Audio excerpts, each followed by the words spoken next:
Quero convidar-lhe neste momento a abrir a Bíblia em Hebreus 11, verso 6.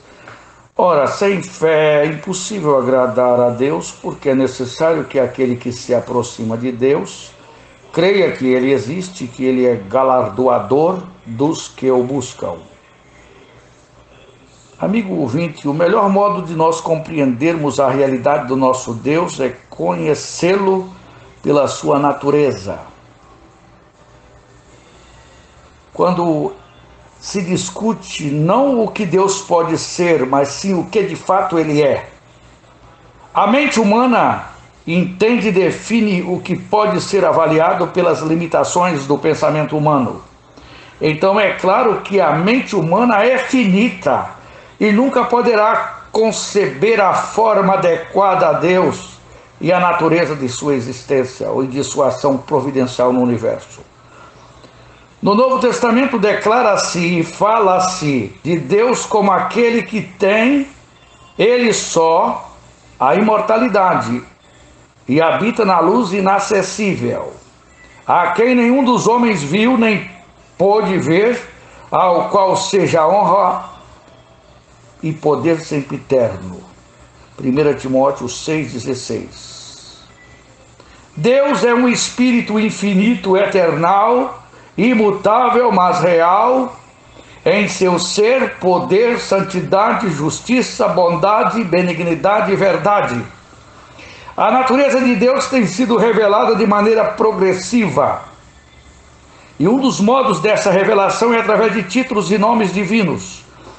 Os nomes do nosso Deus nas Escrituras revelam e descrevem o seu caráter. Além da revelação divina pelos seus nomes e títulos, Deus se revela através de atributos incomunicáveis e comunicáveis, ou seja, invisíveis e invisíveis, que lhe são próprios. Ou seja, qualidades que pertencem apenas ao Deus Trino, como eternidade, imutabilidade, onipotência, onifugência, onisciência, onipresença. Existem outros atributos divinos que são comunicáveis, como amor, compaixão, bondade, justiça, retidão e assim por diante. Mas queremos apenas destacar nesta passagem que Deus é o Deus soberano absoluto, que age livremente na história conforme está revelado no Antigo e no Novo Testamento. Um dos atributos divinos é a demonstração da soberania dele, operando em um mundo que está em crise. Quem é esse Deus, né? O mundo está em crise. E para essa situação há um Deus que age poderosamente para detê-la, ou pelo menos para amenizá-la, mediante sua infinita justiça e misericórdia. Mas quem é Deus? Bem, se nós quisermos conhecermos a Deus, antes de tudo Ele se revela a nós. O apóstolo São Paulo declara que para conhecer a Deus, não temos que fazer qualquer coisa excepcional, porque Ele mesmo se manifesta a nós.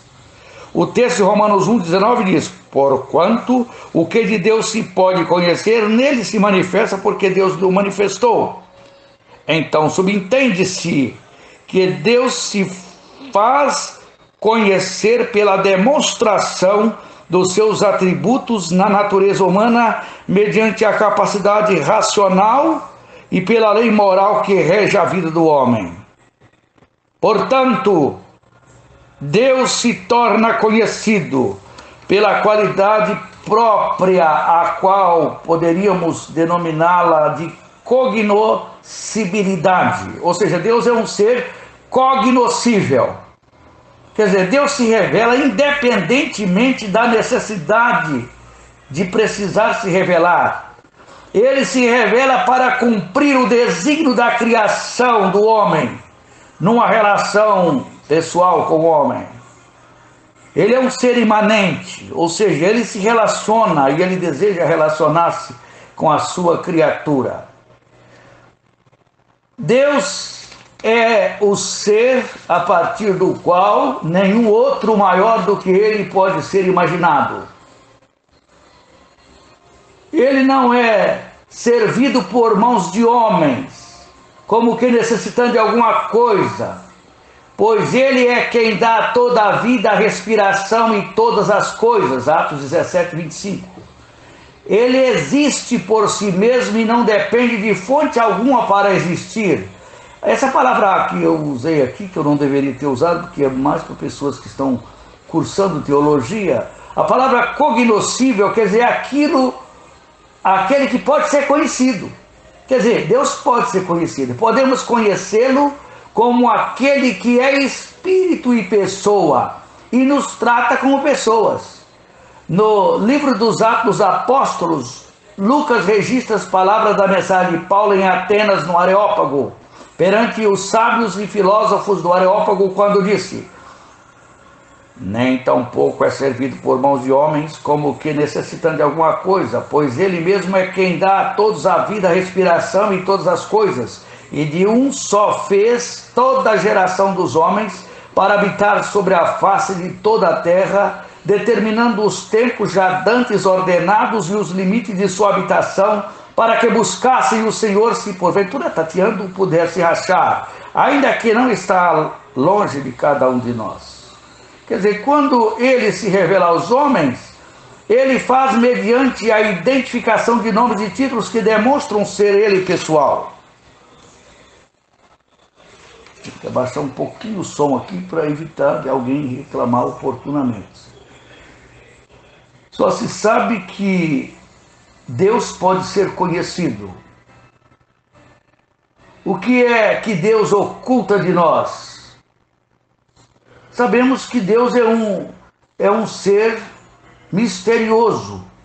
E as circunstâncias do momento, o profeta Isaías e o próprio Israel estavam vivendo, escondiam os propósitos divinos para com o seu povo, o próprio Deus escondendo os seus propósitos. Ele só se revelaria posteriormente para que Israel aprendesse a reconhecer a sua soberania.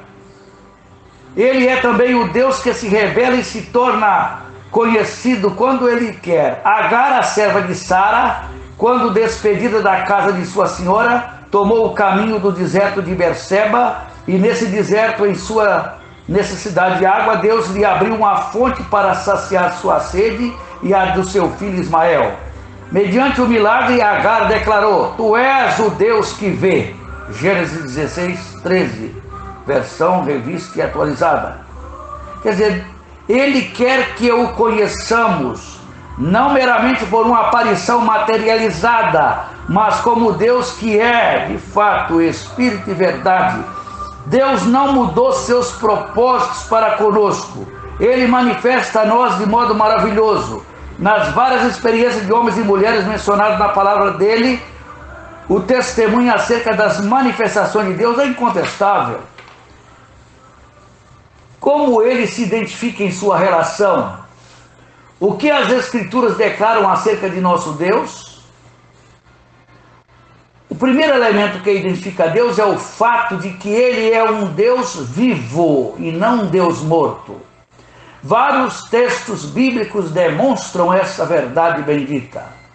Depois que Deus escreveu as suas leis em tábuas de pedra do alto do monte e no meio do fogo, ele falou com Israel.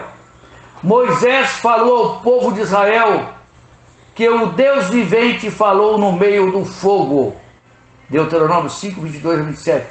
O testemunho da história do povo de Deus está registrado que Deus se revelou ao povo, aos profetas e líderes do povo de Israel como Deus eterno, invisível, poderoso e vivo, utilizando situações, circunstâncias históricas e demonstrações pessoais, por meio de títulos e nomes que o identificava como alguém que é pessoa e ao mesmo tempo espírito. Diz João, diz lá Jesus, a mulher samaritana: Deus é espírito, e importa que seus adoradores o adorem em espírito e em verdade. Quando o Espírito Santo revelou a Pedro quem era Jesus, Pedro confessou e disse: tu és o Cristo, o Filho do Deus vivo. O monte de Sião, onde está Jerusalém, é chamado de cidade do Deus vivo. Hebreus 12, 22. O Deus vivo é aquele que se opõe a toda idolatria vil. Por isso, qualquer imagem esculpida é abominação para Deus, seja de um santo do Novo Testamento ou do Antigo. falou que uma imagem esculpida é abominação para Deus. Cultuar um ídolo significa cultuar um objeto morto. Mas não, Deus é um Deus verdadeiro e vivo. E Jeremias declarou que o Senhor é o Deus verdadeiro, Ele é o Deus vivo, o Rei eterno, Jeremias 10:10. Se Ele é o Deus vivo, significa que possui a vida em si mesmo. Ele é autoexistente, tem vida em si próprio. E sua vida não veio de outra fonte. Como o Deus vivo, Ele se manifesta a nós como um rio de águas vivas, que a todos produz força, energia, refrigério e purificação. E como ser pessoal, Deus se manifesta contra toda a ideia de panteísmo. O panteísmo diz que Deus é tudo e que tudo é Deus. Isso é mentira do panteísmo. Nós não somos uma emanação da substância divina, como ensinam alguns.